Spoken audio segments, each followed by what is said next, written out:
Need this tab.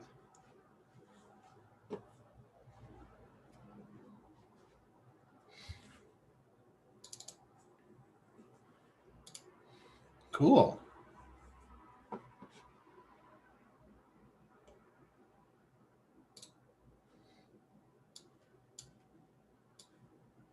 That out of my way. And bring out this because I'm going to need this. Cool.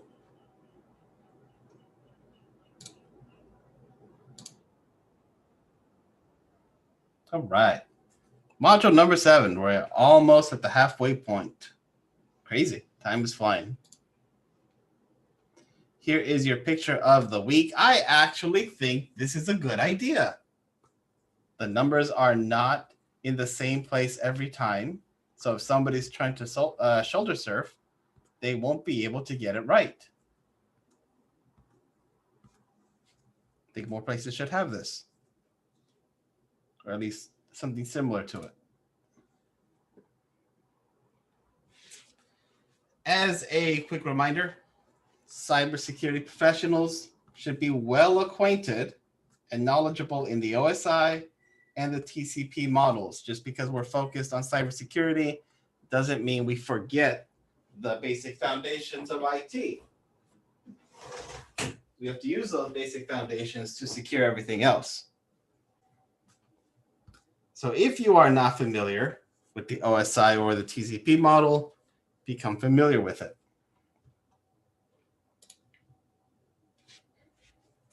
Protocols that you will see on a typical network that you need to secure are things like the Simple Network Management Protocol, who tends to be insecure and sends out information through the network that anybody with like Wireshark or Network Tap can't pick up. The current version is version 3. So it is recommended that any devices that are using SNMP use the latest version and also are using any methods to ensure that communication is encrypted. Because you don't want anybody to be able to see this information, like a manager's packet requesting certain information, and have that relay out through any malicious an attacking system who's on the network. Make changes to your network that you don't want and give you quite the grief.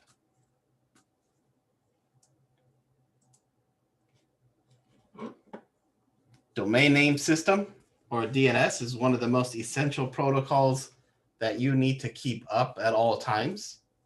If it goes down, everybody starts complaining that the internet went down. Not really, just the service went down. It is essential to stay up because it's resolving what we type into IP addresses and communicating out. So for the sense of critical infrastructure, it needs to be up. This also means, because it's critical infrastructure, we need to defend our DNS server vigorously, because if it gets poisoned in any way, then it could potentially send victims to the wrong address and cause mayhem, like downloading malware or just annoyances. You really don't want your DNS server to be jeopardized in any way. DNSSEC has been introduced as a defensive layer, adding asymmetric cryptography, digital signatures, and extra resources to validate DNS responses. Also, DNS over HTTPS, or DOE, has been introduced so that a browser does not depend on the local DNS server. It depends on one that is validated, that is out on the network, and the transmission is completely encrypted. These are two ways to fight against DNS poisoning that is prevalent, especially on systems that are either misconfigured or just not properly set for a network. FTP, another protocol that was built with security not in mind. It can transmit files up and down, but it's all in clear text. Your two options to secure are FTP Secure or FTPS and Secure FTP.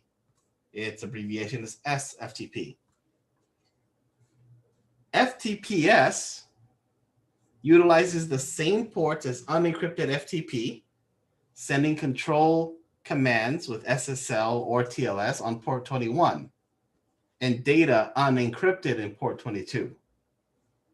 SFTP uses a different port entirely with encryption and compression built in. So depending on your setup, you'll either use FTPS or SFTP.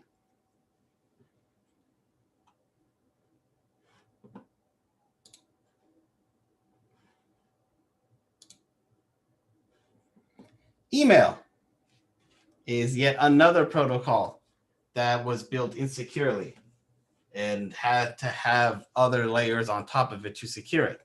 Both POP and IMAP carry the same characteristics as above. They are all insecure protocols. They all communicate everything clear text and require some other form of security. For example, Gmail. The only reason why Gmail is encrypted is because you're using HTTPS to get to that information. Otherwise, it's just flying over the network completely insecure. So to secure these, you're going to need a third-party tool to inspect and secure the mail, or have things like a gateway appliance if you're running email locally.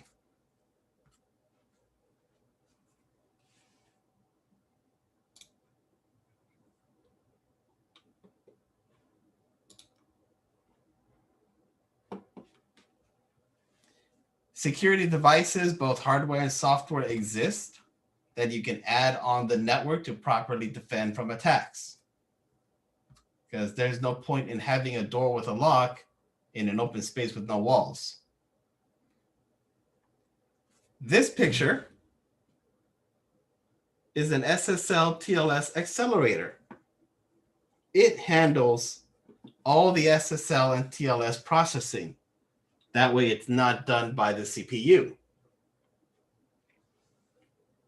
Kind of like a TPM chip on the motherboard. This will handle the encryption of any web communication for the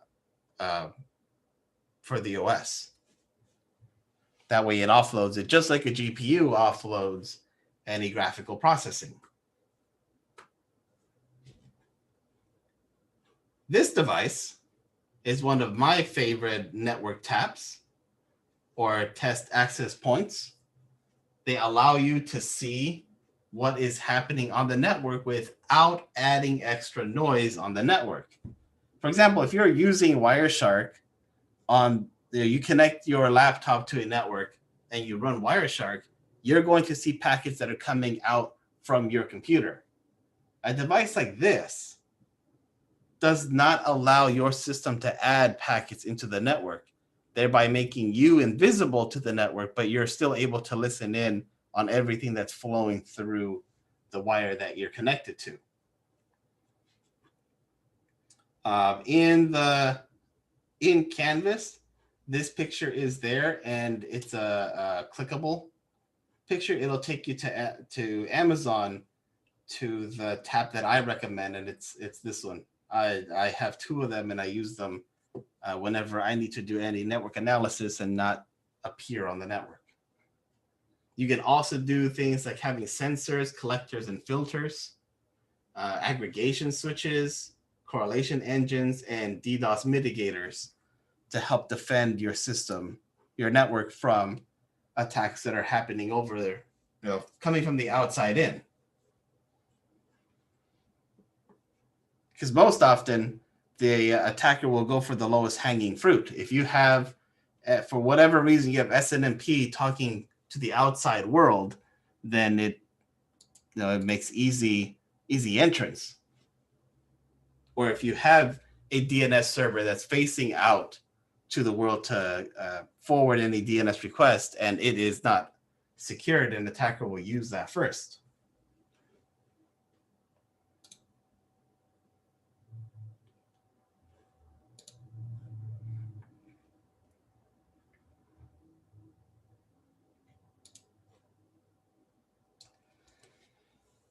So in order to get visibility on the network, you need to be able to process logs. You need to be able to get as big and clear a picture of your network to know what's happening where and when.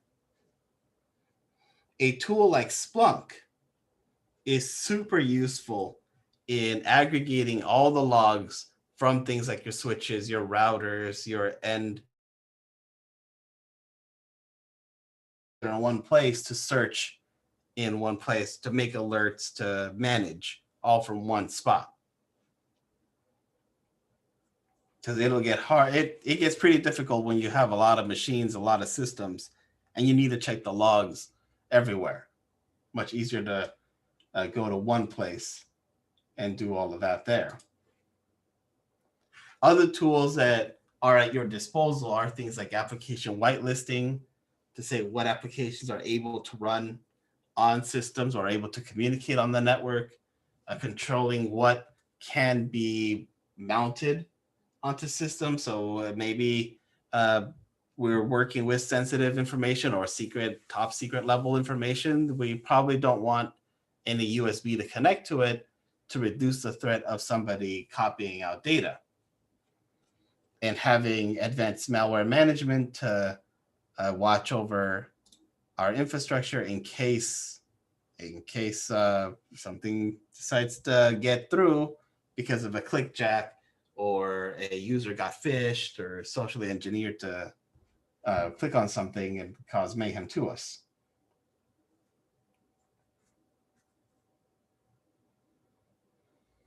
Like I said, to analyze a lot of this information, because you'll see really fast, it is a lot of information coming from a lot of sources. Tools like Splunk become super easy and super helpful in helping you out. Now, although I covered a few protocols, that's just some protocols that you'll see. It really depends on the infrastructure that you are defending. You may not have SNMP at all in your network because it's not being used. That could be perfectly fine. But you may have another protocol that the infrastructure uses that is insecure that you need to find a way to secure. For example, I know that there's a company who makes a product. It's a tiny little firewall to prevent, I think it's vending machines from sending or from receiving or sending out any information that's not related to the transaction, because those devices aren't built with any security measures. So they built this tiny little like Raspberry Pi sized firewall that you connect in the middle in order to block any other traffic from coming in and out. Again, it depends on your situation, how you're going to go about securing your network. So even though we covered a few topics or a few protocols, it's really more of a start. And it really depends on what you're working with to defend.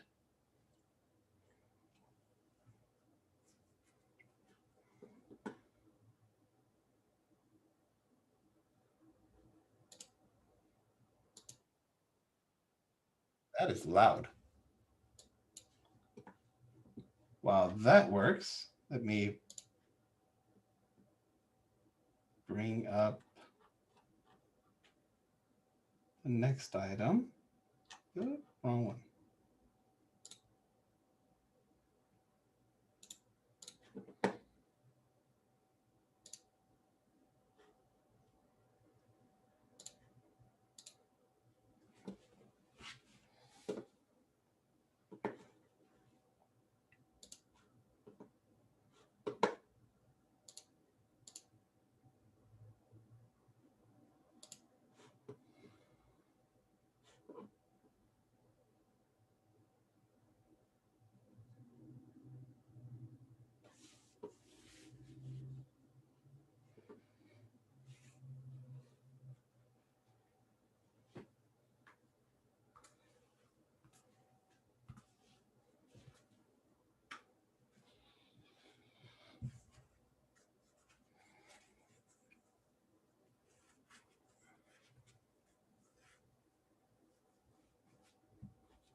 Almost.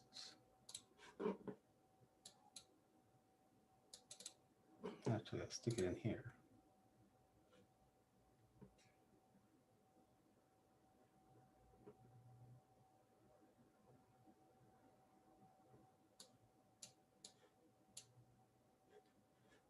Okay.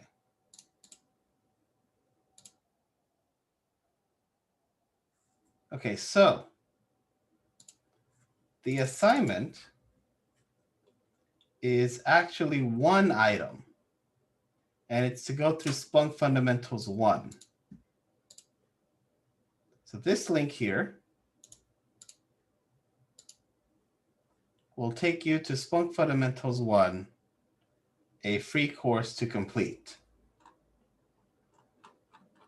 I do not expect you to finish this all in 1 week, but if you do, that's awesome. If you have completed Splunk Fundamentals 1 before and you have the PDF certification, just drop it into the assignment submission and you'll be done. If you have never done Splunk before, this will be a great training course for you. I did add the Pi-hole as a kind of like a side thing. If you never have dealt with the Pi-hole before, this is a great ad blocker and DNS server that you would add into your network using a Raspberry Pi.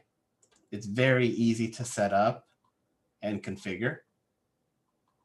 And I like it. I use it in my home.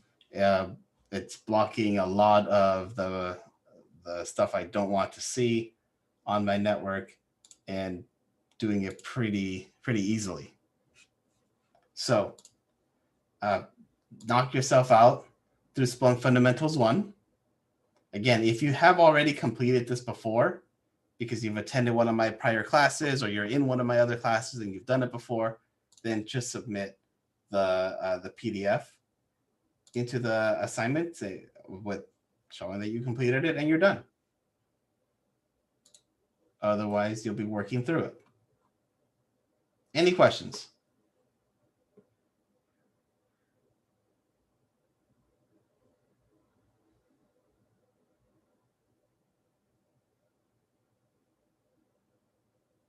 Okay.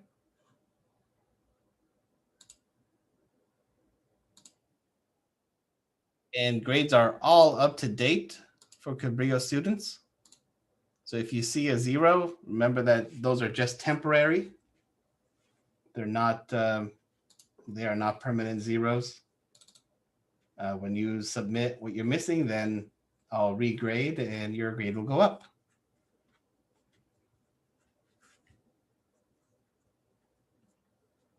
Besides that, I do not have anything. Don't see a reason to keep you hostage.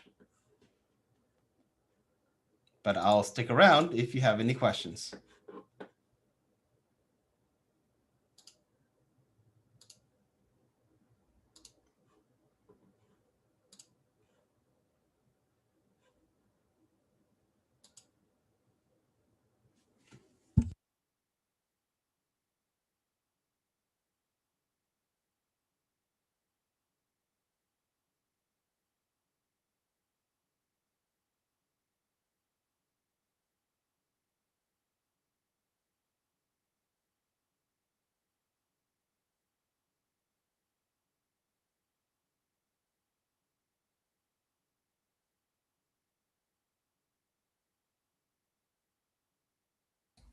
I guess no one has questions. Yeah, I guess not. I don't know why I can't stop the stream. It says I'm not sharing. Hold on, let me restart.